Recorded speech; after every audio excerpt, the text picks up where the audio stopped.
Hello, my name is Manny Diaz and I'm the chef and owner at Dominican Cravings at Essex Market. Hi, I'm Maria Bido, longtime resident of the Lower East Side and representative of Loisaida Inc. And today we're going to be making empanadas. The Dominican way. So today we'll be making two types of empanada, classic beef and ham and cheese. So Manny, tell us what the ingredients are to make these empanadas. So for the ground beef, that will be the classic beef, that will be ground beef, adobo, oregano, sazon Goya, and sofrito. Me, the process that I use is, at first, I make sure that the ground beef is done, and then I add the seasoning. So yeah, I just keep doing that so it could, so the whole thing could cook instead of burning. Right. So this is a very quick process, especially if you're doing a small portion. Right. Me, I do big portion, about 15 to 20 pounds a day. Wow, that's a lot of empanadas that you're making downstairs at Dominican Cravings. Yes, we sell about 300 empanadas a day. 300 empanadas a day, that's unbelievable. And you have other varieties as well? Oh yeah, we have a lot of Dominican food. It's all about Dominican food. Right. It's all about, it's kind of like we bring a cuchifrito into a restaurant. Yes. So for example, I don't know if you've been in Washington Heights, if you see those trucks, those food trucks. Definitely. That was the concept behind Dominican Cravings. Okay. You see, now that it's fully cooked, now that it's fully cooked, now we're going to introduce the seasoning. Me, I always introduce the sofrito first. And can you explain what the ingredients are for the sofrito? So everybody got their own different sofrito. This one is the one that my mom showed me how to make. That's probably her mom showed her how to make, and her mom showed. It's just a family recipe, kind of. But it's usually a bunch of cilantro, peppers, onion, garlic. It's a lot of different vegetables, kind of mixed together or liquid together. How you call it? In the blender or in the food processor. Okay. And you just blend it all together, and that's how my sofrito is. So you developed your love for cooking from your mom? Yes. My mom, she always cooked. So me, I always saw her cooking. I always was standing around watching her cook. And that's how I first started falling in love with the kitchen. Then I worked in a lot of restaurants, and that was another part of it. How I became, who I am this day. We always cook in the house, Like I said, my mom always liked to cook, so that was like a excuse to get together. Sundays, Saturdays, it doesn't matter. Any occasion, any holiday, we cook. Right. That's what we did, cook. Yes. It's traditional, I'm thinking, in most Latino cultures where we like to gather together and cook and eat with our families and spend time together. And these recipes are just so wonderful, delicious blends of flavors that just make for great food for the Latino culture. Let's talk about what dishes you would use the sofrito in at your restaurant. Basically, my sofrito is kind of like my main ingredient of the whole restaurant. So I use it on the shrimp, I use it on the steak, I use it on the chicken. The only thing that I don't use sofrito is the mango. Other than that, every plate in my restaurant use sofrito. Because this is so very essential in the Spanish culture. It's like, if you don't have sofrito, it's like they probably will ask you, who cooked that? Where's the sofrito? Because it is a Spanish staple that's used in almost all recipes, from beans to soups to rice to some of the rice, stewed meats, all different varieties, definitely. So you see, this is the filling. Now we're just gonna let it cool down, because you cannot put it in if it's not cool. Right. because if not the filling of the empanada will get messed up. Okay. It will get soggy and then it won't be able to fry. And that was quick and easy. Yeah, about 5 to 10 minutes. And you Probably do less this than on that. a daily basis, making about 300? Yes. Unbelievable. Okay, so now we're gonna let the beef cool off, and we're gonna start with ham and cheese filling. Okay, great. So we first gonna start cutting off the ham. This is one of the easiest empanadas because you could just go to the supermarket and buy half a pound of ham and half a pound of cheese and just cut it a little bit and just put it into the empanada. This is one of the main ones that people eat in DR because it's kind of the easiest one and kind of the easiest ingredients to find. You can buy that in the store. Right. Me, what I do, I just cut it in small pieces or dice it up. I just cut it some of the cheese. Okay. Me, what I do, the ratio on it, I try to do like 50-50, so it will be nice and even. I don't want it to be too cheesy. I don't want it to be too much meaty. Just at least half and half, or 55-45. So, Manny, tell us what it's like serving food here in the Lower East Side. I mean, the experience so far has been amazing. A lot of people love my food. My food is around here it will be very hard to find, like the type of food that I do. Right. For you to get my food, you have to go Brooklyn, Washington Heights, or Dominican Republic.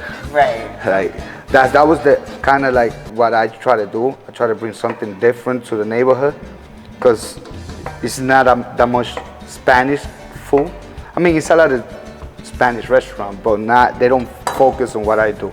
Right. That is like, chimi food truck, cuchifito, kind of like, picadera and all of that, like stuff like that you only will find in the street, like, you won't never find it in the restaurant. So, I know you know how to do them, but I'm gonna show you how Dominican Cravings does empanadas.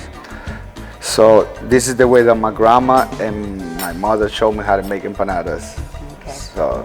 So for those who don't know, cuchifritos are traditional fried foods that Latin Americans make. So many of them are the fried empanadas. We have fried relleno de papa. We also make alcapurrias. So they are traditional, yummy, grab-and-go foods that, like Manny said, are normally sold in food trucks. There's not too many restaurants that do sell these grab-and-go cuchifritos. So first you're gonna peel this off. You're gonna grab it in your hand like this. This is the way we make it. Me, what I do is I put about 1.5 to 2 scoop of spoon. Now just gonna close it down like that.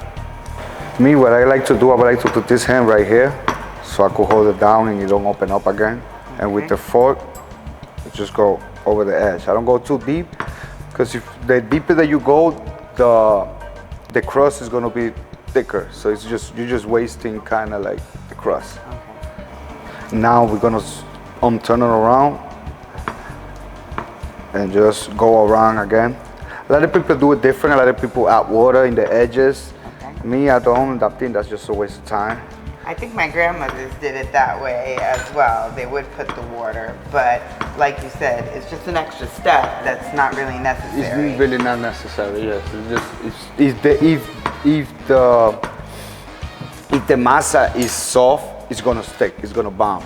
And pretty much you can put anything inside an empanada that you want, right? And that's the beauty of it. That's the beauty of the empanada. That is literally based on whatever you have in the kitchen or whatever you have in the fridge. Just put it inside of. It's kind of like a taco, but just close it and fry it instead. This right here is just some ground beef with a little bit of everything that we cooked earlier. It's already cooled down.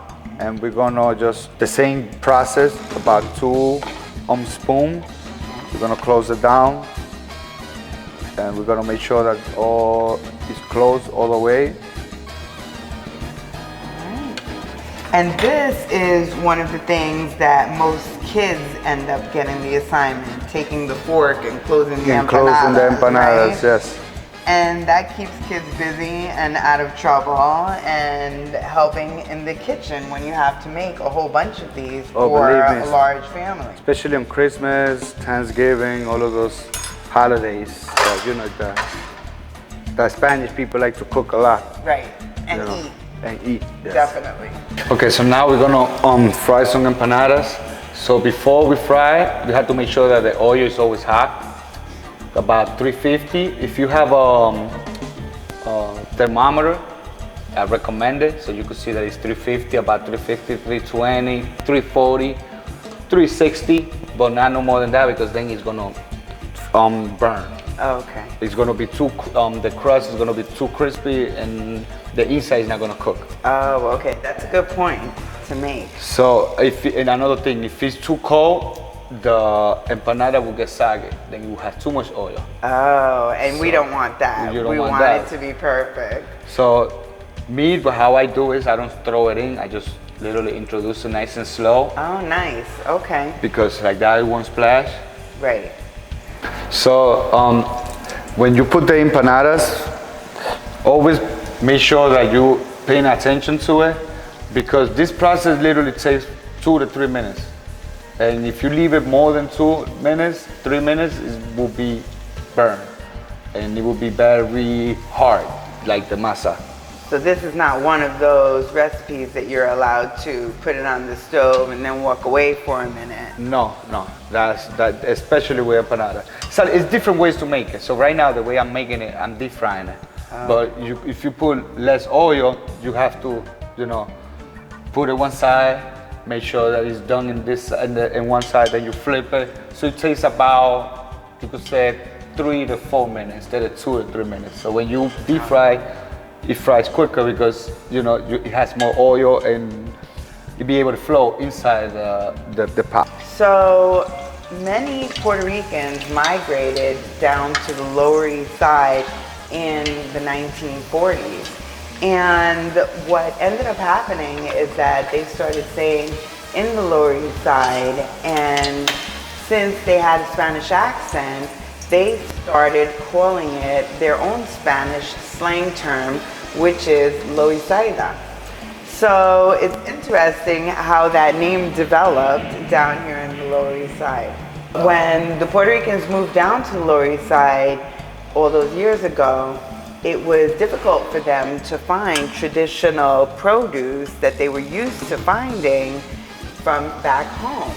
And the Essex Market provided a wonderful platform for vendors to have all of these traditional fruits and vegetables that they were so used to finding back in Puerto Rico, as well as other Latinos were used to finding in their countries.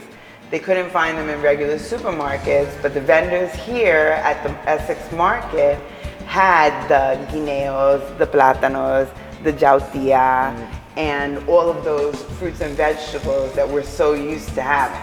So now we're gonna try this. I'm gonna cut it in half so people have an idea how it should look in the inside. So if you see, everything is nice and melt. The whole masa is done completely. The crispy is out, then it's crispy outside. Nice and soft in the outside, Melted in the inside. cheese on the inside, and the ham is all combined, just like you said it would be. And you only dropped it in for 2 minutes. 3 minutes. All right, let me taste it.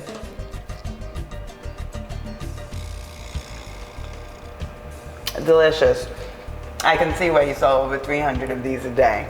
Well, Manny, thank you so much for sharing your recipe for empanadas with me today. Thank you for coming. I hope you really liked it, and I hope I see you again. Come back at 88 SS, store 49, and have a great day, and I'll see you all. Bye, thank you.